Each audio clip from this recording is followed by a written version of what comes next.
भगवान विष्णु की जय। कार्तिक मास कथा अध्याय 23वां अध्याय वर्णन आवला तुलसी जान। पढ़ने सुनने से कमल हो जाता कल्याण। नारद जी बोले, हे राजन, यही कारण है कि कार्तिक मास के व्रत उद्यापन में तुलसी की जड़ में भगवान विष्णु की पूजा की जाती है। तुलसी भगवान विष्णु को अधिक प्रीति प्रदान करने वाली मानी गई है। राजन, जिसके घर में तुलसीवन है वह घर तीर्थ स्वरूप है, वहाँ यमराज के दूत नहीं आते। तुलसी का पौधा सदैव सभी पापों का नाश करने वाला तथा अभीष्ट कामनाओं को देने वाला है।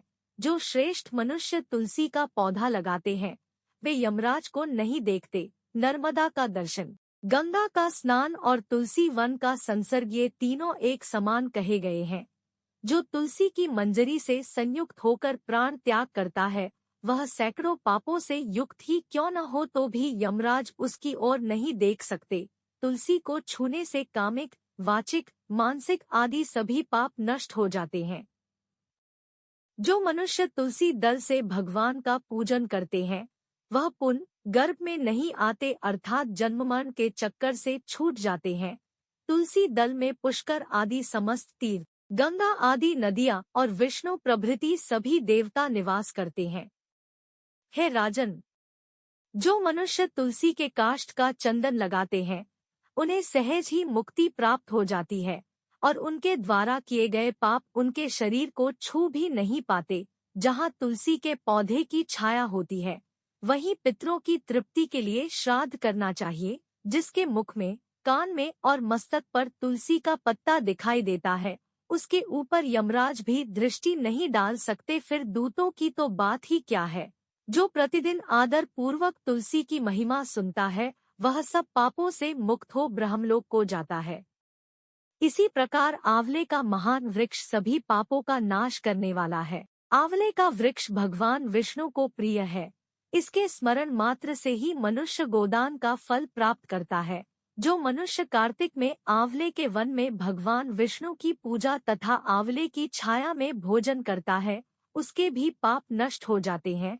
आंवले की छाया में मनुष्य जो भी पुण्य करता है वह कोटि गुना हो जाता है। जो मनुष्य आंवले की छाया के नीचे कार्तिक में ब्राह्मण दंपत्ति को एक बार भी भोजन देकर स्वयं भोजन करता है वह अन्न दोष से मुक्त हो जाता है। लक्ष्मी प्राप्ति की इच्छा रखने वाले मनुष्य को सदैव आंवले से स्नान करना चाहिए। नवमी, अमावस्या, सप्तमी, संक्रांति, रविवार, चंद्र ग्रहण तथा सूर्य ग्रहण के दिन आंवले से स्नान नहीं करना चाहिए।